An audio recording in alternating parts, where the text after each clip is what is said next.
محمد و آل محمد رب یسر ولا تعسر بالخیر۔ یہاں پہ جو عبارت ہے یہاں پہ پہنچی ہے کہ والصحیح عندنا عدم الجواز فی التثنیۃ والجمع کالمفرد، کہ یہ جو دعویٰ کیا گیا صاحب المعلم کی طرف سے کہ تثنیہ اور جمع میں تو جائز ہونا چاہیے کہ آپ تثنیہ جو لفظ عینین ہے اس کو آپ دو مختلف معنی میں استعمال کر لیں، جمع کو آپ تین میں استعمال کر لیں، تین سے زیادہ میں۔ تو مصنف کہتے ہیں کہ ہمارے نزدیک صحیح ہے کہ عدم الجواز فی التثنیۃ والجمع کالمفرد، جیسے مفرد کو آپ ایک سے زیادہ معنی میں استعمال نہیں کر سکتے، ایسی تثنیہ اور جمع کو ایک سے زیادہ معنی میں استعمال نہیں کر سکتے۔ اگر تثنیہ ہوگا یا جمع ہوگا وہ ایک ہی معنی کے افراد کا ہوگا، کہ معنی ایک ہی رہے گا، اس کے افراد زیادہ ہو جائیں گے، یہ معنی تثنیہ کا ہے۔ جمع کا بھی معنی ہے کہ معنی ایک ہے، اس کے افراد زیادہ ہیں۔ جیسے عین سے مراد آپ لے رہے ہیں عین نابعہ، یعنی جسے چشمہ کہتے ہیں، تو وہ عینان سے مراد کیا ہو جائے گی؟ دو چشمے ہو جائیں گے۔ اور یون سے کیا مراد ہو جائے گی؟ بہت سارے چشمے ہو جائیں گے، ٹھیک۔ تو افراد بڑھتے جائیں گے، خود معنی کیا زیادہ نہیں ہو سکتا۔ تو مصنف دلیل کیا دیتے ہیں؟ کہتے ہیں کہ وَالدَّلِيلُ أَنَّ التَّثْنِيَةَ وَالْجَمْعَ وَإِنْ كَانَ مَوْضُوعَيْنِ لِإِفَادَةِ التَّعَدُّدِ، کہ تثنیہ اور جمع میں تو یہ یعنی بات تسلیم شدہ ہے کہ یہ دونوں وضع کیے گئے ہیں تاکہ تعدد کا فائدہ دیں، تعداد بڑھائیں۔ لیکن یہ کیا تعدد مادہ کا ہے یا حیت کا ہے؟ یہ دیکھنے والی چیز ہے۔ ان کا دعویٰ کیا ہے کہ تعدد کا مطلب کیا ہوتا ہے کہ عین و عین، ٹھیک ہے، کہ دو مادے ہو گئے الگ سے۔ مصنف کیا کہتے ہیں کہ الا ان ذلک من جہت وضع الحیت فی قبال وضع المادۃ، کہ یہ جو تعدد کا استفادہ ہوتا ہے یہ حیت کے وضع کرنے کی جہت سے ہوتا ہے۔ حیت یعنی وہ جو الف نون لگتی ہے، وہاں سے آپ کو کیا تعدد ثابت ہوتا ہے۔ کس کا تعدد؟ وہ جو اس کے شروع میں ایک مادہ ہے اس کا، فی قبال وضع المادہ، یعنی خود مادہ تعدد پہ دلالت نہیں کر رہا، مادہ ایک ہی چیز پہ دلالت کرے گا۔ وہی، اور یہ جو مادہ ہے نفس لفظ المفرد، وہ تو وہی مفرد کا لفظ ہے، اس میں تو کوئی تعدد ہوئی نہیں ہے، وہ تو آپ مفرد لے کر آ رہے ہیں۔ وہ مفرد ایسا ہے کہ اللہ طارت علیہ تسمیہ والجمع، کے جس کے اوپر اس حیت کی وجہ سے کیا آ گئی ہے؟ تسمیہ اور جمع اس کے اوپر طاری ہو گئی ہے۔ فَإِذَا قِيلَ عَيْنَانِ مثلاً، پس اگر جب عینان کا لفظ بولا جائے گا تو اب ہم کیا کہیں گے کہ ایک مادہ عین کا، اس میں مادہ ایک ہی یوز ہوا ہے عین کا، مفرد کی طرح ہے۔ تو تعدد کہاں سے ثابت ہو رہا ہے؟ الف اور نون۔ الف اور نون کیا ہے؟ اسی ایک مادہ کے تعدد کو بیان کر رہا ہے۔ تو اب اسی ایک مادہ کی جب تعدد کی بات آ جائے گی تو اب یہ سوال ہوگا کہ وہ جو مادہ ایک آپ نے بول دیا، ٹھیک ہے، ایک مادہ کو جو آپ نے اس آن میں آپ نے تلفظ کیا ہے، تو اس آن واحد میں جب لفظ عین آپ نے بولا اور پھر آن ثانی میں الف نون اس کے اوپر لگایا، تو جس آن میں آپ نے عین بولا تھا ایک لفظ، تو آیا اس سے مراد ایک معنی لیا آپ نے یا دو لیے؟ تو وہاں تو کہتے ہیں وہی بات آ جائے گی کہ جب آپ نے ملحوظ ایک رکھا، یعنی لفظ آپ نے ایک بولا، مادہ آپ نے ایک بولا، تو ایک سے ایک ہی معنی کیا آپ مراد لے سکتے ہیں، زیادہ نہیں لے سکتے۔ آگے الف نون آ کے کیا کہے گی؟ وہ کہے گی کہ یہ جو آپ نے ایک معنی مراد لیا ہے نا، یہ ایک معنی کیا ہو گیا؟ زیادہ ہو گیا۔ تو ایک معنی زیادہ ہونے کا کیا مطلب ہے کہ اسی ایک معنی کے افراد کیا زیادہ ہو جائیں گے۔ آپ نے لفظ عینان بولا، جیسے عین لفظ آپ نے بولا مادے کا، اس سے آپ نے ایک ہی نابعہ مراد لی، اور الف نون نے کیا کہہ دیا کہ یہ جو عین نابعہ ہے یہ کیا ہو گیا؟ تعدد ہو گیا اس میں، ٹھیک ہے۔ تو لہٰذا اس میں ہم یہ نہیں کہہ سکتے کہ جی آپ نے جب لفظ عین کو استعمال کیا تھا تو وہ استعمال ہی آپ نے دو لفظ کر دیے۔ ان کا شبہ کہاں پہ تھا؟ دلیل کیا تھی کہ جی تکرار میں ہوتا ہے، مادہ کے تکرار میں ہوتا ہے۔ تو مادہ کے کیا تکرار کا یہ مطلب ہے کہ میں نے دو مادے بولے ہیں؟ میں نے دو مادے تو نہیں بولے، مادہ ایک ہی ہے، لیکن اسی ایک مادہ کے تکرار کو کیا بیان کرے گا؟ حیت آ کے بیان کرے گی۔ بس دو مادہ اگر ہوتے تو آپ کی بات درست تھی، مادہ ایک ہی ہے، اسی ایک مادہ کا تکرار کہاں سے ثابت ہو رہا ہے؟ الف اور نون سے۔ فَإِنْ أُرِيدَ مِنَ الْمَادَّةِ خُصُوصُ الْبَاصِرَةِ مثلاً، تو اگر آپ نے اسی ایک مادہ سے مراد کیا لی تھی؟ فقط باصرہ لی تھی، عین باصرہ، تو تعدد کیا ہو جائے گا؟ یکون بالقیاس فیہا، اسی عین باصرہ میں تعدد ثابت ہوگا۔ اے فردان من، عین باصرہ میں تعدد کا کیا مطلب؟ یعنی اسی کے آپ دو فرد لے کر آ جائیں گے، تو یہاں پہ بات افراد کی چلی جائے گی۔ وَإِنْ أُرِيدَ مِنْهَا خُصُوصُ النَّابِعَ، اور اگر آپ نے اسی ایک مادہ سے جو عین کا بولا تھا نابعہ کو فقط مراد لے رہے ہیں، تو تعدد کیا ہو جائے گا؟ بالقیاس الیہ، اسی نابعہ کا کیا تعدد ہوگا۔ فلو ارید الباصرہ والنابعہ، تو اگر آپ نے کہا کہ نہیں میں نے جو مادہ عین تھا نا اس سے میں نے باصرہ اور نابعہ دونوں مراد لی تھی، تو اگر آپ نے دونوں مراد لی ہیں تو فلا بد ان یراد تعدد من کل منہما، تو پھر کیا ثابت ہو جائے گا کہ ان دو میں سے ہر ایک کا کیا تعدد ثابت ہو جائے. تو کتنے افراد ہو جائیں گے؟ 4 ہو جائیں گے نا. آپ نے اگر یہ دعویٰ کیا کہ میں نے عینان میں جو مادہ تھا، فرض کریں جو ان کا دعویٰ ہے کہ ہم ایک سے جو ہے وہ زیادہ معنی مراد لے رہے ہیں، عین ہم نے بولا ایک ہی لفظ سے عین باصرہ بھی لیا مراد اور نابیہ بھی مراد لیا، تو ان میں سے پھر ہر ایک کا تعدد ہو جائے گا. ٹھیک ہے. اے فرد من الباصرہ و فرد من النابیہ، فردان ہونا چاہیے نا. فلا بد ان یراد تعدد، آپ فردان لکھا ہوا ہے؟ اچھا خود کہہ رہے ہیں. فلا بد ان یراد تعدد من کل منہما، من کل منہما، یہ لفظ آ گیا نا. ان میں سے ہر ایک کا تعدد. ٹھیک ہے، ان دونوں میں سے، من کل منہما کیا مطلب؟ یعنی باصرہ اور نابیہ میں سے ہر ایک کا تعدد. تو باصرہ کے بھی 2 ہونے چاہیے اور نابیہ کے بھی کیا ہونے چاہیے؟ 2 ہونے چاہیے، یوں ہونے چاہیے. یعنی اے فردان من الباصرہ و فردان من النابیہ، یوں ہونا چاہیے. لیکنہ مستلزم، لیکن یہ پھر مستلزم کس بات کو ہوگا کہ استلزام المادۃ فی اکثر من معنی، کہ آپ نے ایک مادہ کو کس میں استعمال کیا ہے؟ اکثر من معنی میں استعمال کیا ہے. وقد عرفت استحالتہ، اور آپ اس کے محال ہونے کو جان چکے ہیں. تو یہ ان کی جو ہے وہ پہلی بات کا جواب ہو گیا کہ تکرار مادہ نہیں ہوتا، مادہ ایک ہوتا ہے اور اسی ایک مادہ کا کیا ہوتا ہے؟ تکرار ہوتا ہے. ایک مادہ کے تکرار ہونے کا کیا مطلب ہے؟ کہ اس کے افراد کیا زیادہ ہو جاتے ہیں. ٹھیک. وَأَمَّا أَنَّ تَثْنِيَةَ وَالْجَمْعَ فِي قُوَّةِ تَكْرَارِ الْوَاحِدِ، یہ جو آپ جملہ کہتے ہیں کہ تثنیہ و جمع جی واحد کا تکرار ہوتا ہے، تو اس کا معنی کیا ہو جائے گا کہ أَنَّهَا تَدُلُّ عَلَى تَكْرَارِ أَفْرَادِ الْمَعنَى، یہ اس معنی کے افراد کی تکرار پر دلالت کرتا ہے کہ المراد من المادہ لا تکرار نفس المعنی المراد منها، جو اس مادہ سے آپ نے معنی مراد لیا تھا اس معنی کا تکرار نہیں ہوتا. تو معنی کا تکرار اور ہے اور افراد کا تکرار اور ہے. فلو ارید،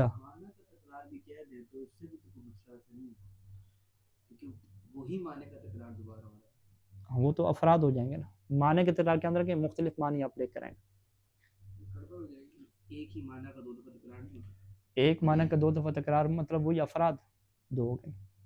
عین باصرہ 2 ہو گئی، عین باصرہ 2 ہو گئی، 2 فرد ہو گئے. ٹھیک ہے. تو آپ کے نہیں افراد نہیں ہیں، معنی کا تکرار کے اندر پھر مختلف معنی آپ لے کر. تو یہ آگے نقطہ اہم ہے. معنی کا تکرار ہو اور افراد کا تکرار نہ ہو، یہ کب ہو سکتا ہے؟ کہ جب معنی مختلف ہوں. اگر ایک ہی معنی کا تکرار کرتے جائیں گے تو وہ تو افراد زیادہ بنتے جائیں گے. ٹھیک ہے. فلو ارید من استعمال تثنیت او الجمع فردان او افراد، پس اگر تثنیہ یا جمع سے آپ نے ارادہ کیا 2 فردوں کا یا افراد کا، اور ادھر سے آپ نے کیا کہا کہ یہ 2 فرد یا افراد کس کے ہیں؟ من طبیعتین او طباع متعددہ، یہ جی 2 طبیعتوں کے افراد ہیں یا 2 سے زیادہ طباع کے کیا افراد ہیں. طبیعت یعنی وہی جو ماہیت جسے ہم کہتے ہیں کہ لفظ عین کا ایک طبیعت اور ایک ماہیت کیا ہے، وہی نابیہ والی ہے. ایک اس کا معنی کیا ہے؟ باصرہ والا ہے. اگر آپ یہ کہنا چاہتے ہیں کہ باصرہ اور نابیہ کے جو ہے وہ ہمیں افراد چاہیے، تو لا یمکن ذالک ابدا، تو یہ کبھی بھی ممکن نہیں ہو سکتا. الا یراد من المادۃ المسمى بهذا اللفظ، مگر یہ کہ آپ مادہ سے کیا مراد لے لیں؟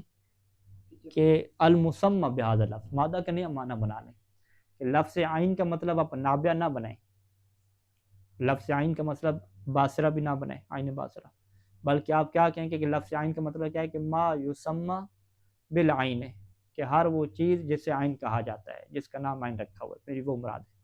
جب میں کہہ رہا ہوں کہ جی عیون لے کر آؤ یا عیون میں نے دیکھی، تو میری کیا مراد ہے؟ کہ جس سے بھی عین کہا جاتا ہے وہ میں نے دیکھی. تو یہ تو پھر معنی موضوع لہو سے ہٹ گئے نا. ٹھیک ہے. معنی موضوع لہو میں یہ تھا ہی نہیں عین کا معنی کہ جی جس کو عین کہا جائے اس کے لفظ عین کو وضع کیا جائے، یہ ہی نہیں. عین کو یا باصرہ کے لیے وضع کیا گیا، نابیہ کے لیے، مختلف چیزوں کے لیے. تو آپ یہ بات کہہ سکتے ہیں کہ جی میں جو ہے وہ مختلف طبیعت کے افراد مراد لے رہا ہوں، کہ میں نے جی عین نابیہ کے افراد بھی کچھ دیکھے، باصرہ کے بھی کچھ دیکھے، جاسوس بھی دیکھے، اور سب کو کہہ دیا کہ جی میں نے عیون کا آج مشاہدہ کیا. تو یہ آپ تب کہہ سکتے ہیں کہ جب آپ عیون میں کیا لیں؟ وہ ما یسمى کا معنی لیں. یہ ایسی ہے جیسے اگر کوئی یہ اعتراض کرے کہ جی لفظ زیدان بھی تو آپ کہتے ہیں نا، محمدان بھی تو کہتے ہیں، محمدون بھی کہتے ہیں، محمدون ثلاثہ جو ہم بولتے ہیں، تو اس میں آپ نے جمع بولا تو اس میں محمد کو آپ نے 3 مختلف معنوں میں استعمال کیا نا. ٹھیک ہے جی. ایک جی وہ والا محمد ہے جو آپ کا بیٹا ہے، ایک میرا محمد ہے، ایک آپ کا محمد ہے. تو 3 بیٹوں کا ہم نے کیا کہا کہ محمدون آ گئے. تو اب جمع کا جو استعمال ہے وہ متعدد معنی میں ہوا یا نہیں ہوا؟ ٹھیک ہے، ہو گیا. اس کا وہ جواب کیا دیں گے کہ آپ نے محمد کو اپنے معنی میں استعمال ہی نہیں کیا. یہاں پہ آپ نے محمدون سے کیا مراد لیا کہ وہ جس کا نام محمد ہے، ما یسمى بہذا الاسم، یہ آپ نے معنی مراد لیا. محمدون ما یسمى کہہ کے تو یہ پھر کس میں چلا گیا؟ اس میں چلا گیا نا، کس کیٹیگری میں؟ نکرہ کی کیٹیگری میں چلا گیا. جب یہ نکرہ کی کیٹیگری میں چلا گیا تو تبھی تو اس کی تثنیہ اور جمع بنی ہے. ٹھیک ہے، تو اسی طریقے سے عینان اور عیون میں بھی آپ اگر یہ والا معنی مراد لے لیتے ہیں ما یسمى والا، تو یہ تو پھر آپ اس معنی موضوع لہو سے ہٹ رہے ہیں. جبکہ ہماری بحث کیا تھی کہ معنی موضوع اللہ جو اس کے ہیں مختلف قسم کے، ان میں سے ہر ایک کا کیا ہے آپ نے مراد لینا ہے. مجاز کی بات ہی نہیں تھی. اور دوسرا دیکھا جائے تو پھر ما یسمى کیا ایک معنی یا دو معنی ہے؟ ما یسمى تو ایک ہی چیز ہے نا، ما یسمى جس کا نام رکھا گیا، تو یہ متعدد معنی تو نہیں ہے نا، ایک ہی معنی ہے. تو محمدون جب آپ نے لفظ بولا، زیدان بولا، تو اس کو ایک ہی معنی میں آپ نے استعمال کیا، اس سے متعدد ہی نہیں کہہ سکتے، اگرچہ وہ ایک معنی کیا ہے، معنی موضوع لہو سے ہٹ کے ہے. تو یہ وہی گروپ کی طرح کی چیز ہو جائے گی نا، گروپ والا جو مجموعہ کی بات.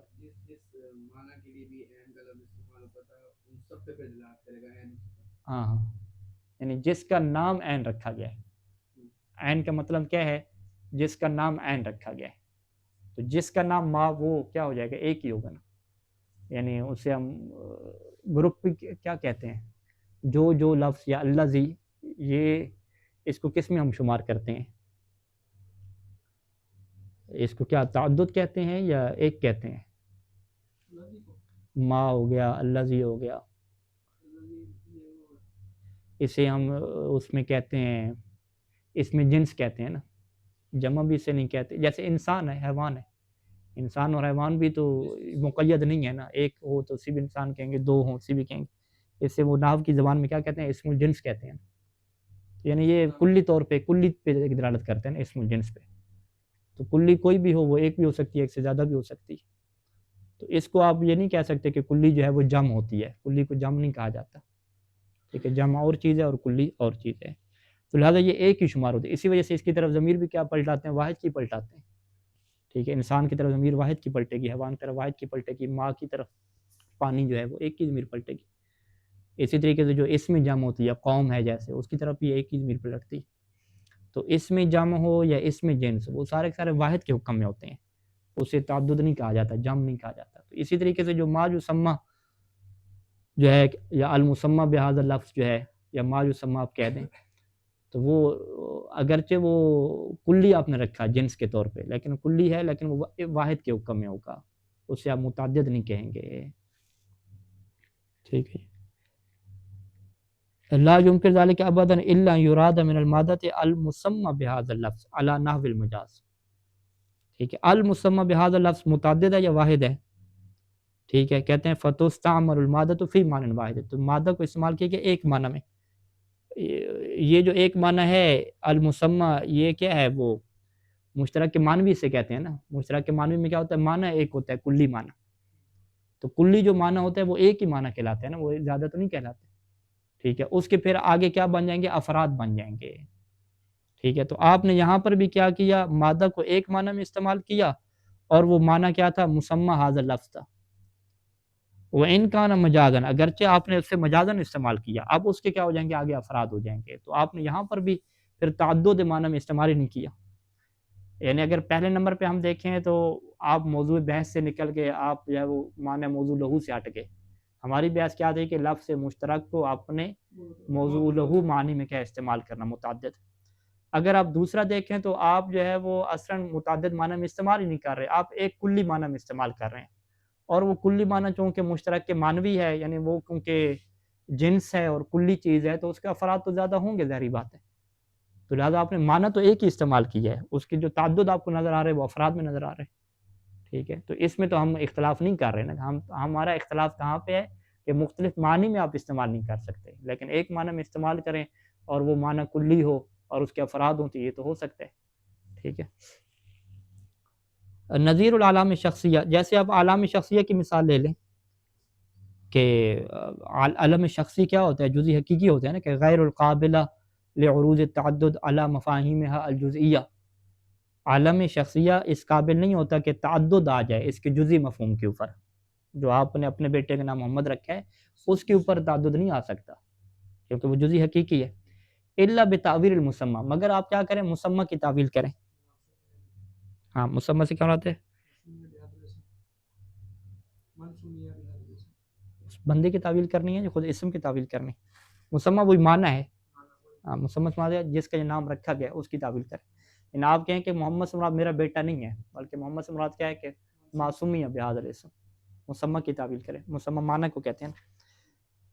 فَإِذَا قِيلَ محمدان، جب محمدان کہا جائے تو فَمَعْنَاهُ فَرْدان، تو اس کا مطلب کیا ہوگا کہ دو فرد ہیں. کس کے دو فرد؟ من المسمى بلفظ محمد، کس مسمى کے؟ جو لفظ محمد والا مسمى ہے. تو معنی چینج ہو گیا نا، مسمى آپ نے چینج کر دیا.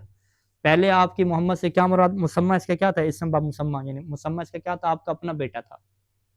ابھی آپ کیا کہہ رہے ہیں کہ نہیں، میں جب کہہ رہا ہوں محمدان تو میرے دو بیٹے محمد نہیں ہیں، میرا بیٹا محمد تو ایک ہی ہے. تو پھر اس کا مطلب کیا ہے کہ جس کا نام محمد رکھا گیا وہ دو آگے ہیں. ٹھیک ہے جی.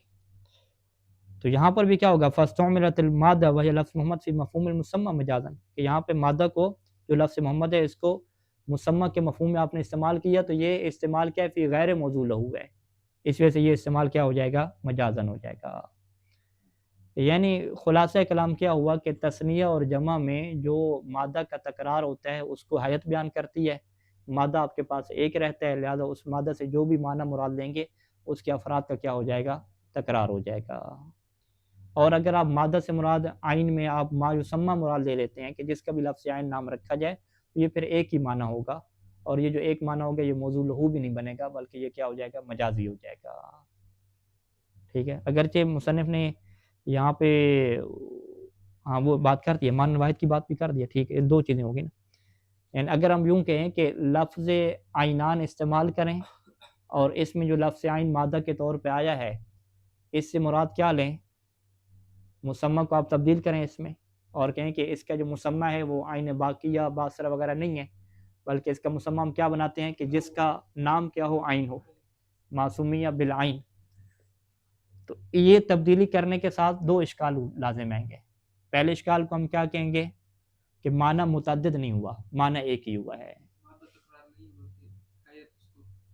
نہیں وہی، یہ جب آپ نام رکھیں گے ما یسمى، تو ما یسمى کیا ہے، معنی کیا دو معنی ہے یا ایک معنی ہے؟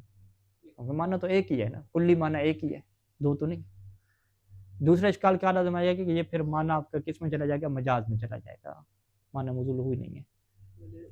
تھوڑی بات سمجھ آئے گی کہ یعنی میں سمجھ آیا تھا کہ یہ جو معصومیہ بہذا المعنی ہے، بہذا لفظ ہے، یہ وہ لے رہے ہیں کہ اب معنی آپ ایک لے رہے ہیں، مگر جس لفظ پہ یہ لفظ جن معنی پہ دلالت کرتا ہے وہ آپ چاہے جتنے مرضی لے سکتے ہیں آگے. جب میں کہہ رہا ہوں کہ عین جس کا نام رکھا گیا ہے میرا مراد وہ ہے.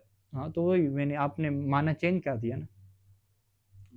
لفظ عین کا معنی وضعی کیا ہے، جو اس کے معنی ہے وہ تو مشترک کے لفظی ہے نا.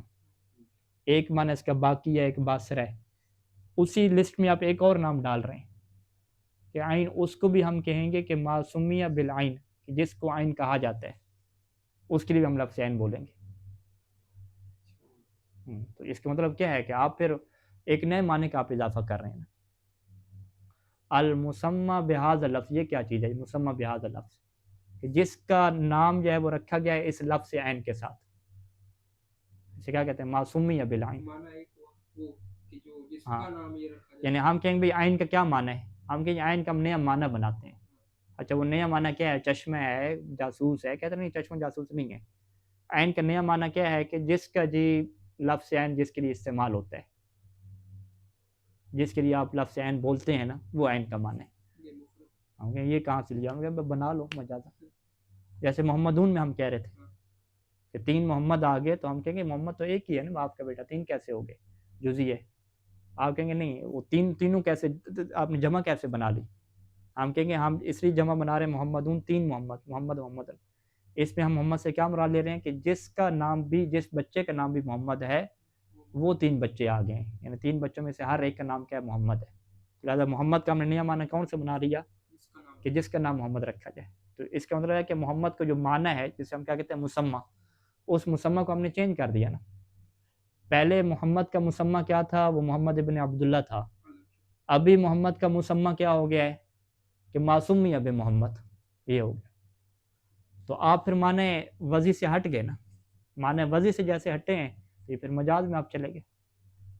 مجاز میں چلے جانے سے کیا ہوگا؟ اگرچہ نزاع تو عام ہے نا، معنی مجازی ہو کہ کسی میں متعدد استعمال نہیں کر سکتے، تو معنی مجازی بھی تو آپ کا متعدد نہیں بنا، وہ بھی تو ایک ہی بنے. آپ میں ایک کیسے ہو؟ 3 افراد ہیں. ہم کہوں 3 افراد ہیں نا، 3 معنی تو نہیں ہے. ایک ہی معنی کہ کیا ہیں؟ زیادہ افراد آ گئے آپ کے پاس. واضح؟ تو یہ معنی مجازی میں کیسے ڈال رہے ہیں؟ کیونکہ آپ نیا کریٹ کر رہے ہیں، نیا معنی بنا رہے ہیں. ہاں، جو اصلاً موضوع لہو ہے ہی نہیں. ٹھیک ہے، مسمہ یعنی آپ نیا مسمہ بنا، مسمہ جس کا نام رکھا جائے، آپ نیا مسمہ بنا رہے ہیں، نیا معنی بنا رہے ہیں. مسمہ کیا ہے، معنی کیا ہے، ایک ہی بات. واضح انشاءاللہ. چلیں آگے پھر نہیں بحث ہے، اس کو پھر کرتے ہیں. اللہم صلی علی محمد و علی محمد.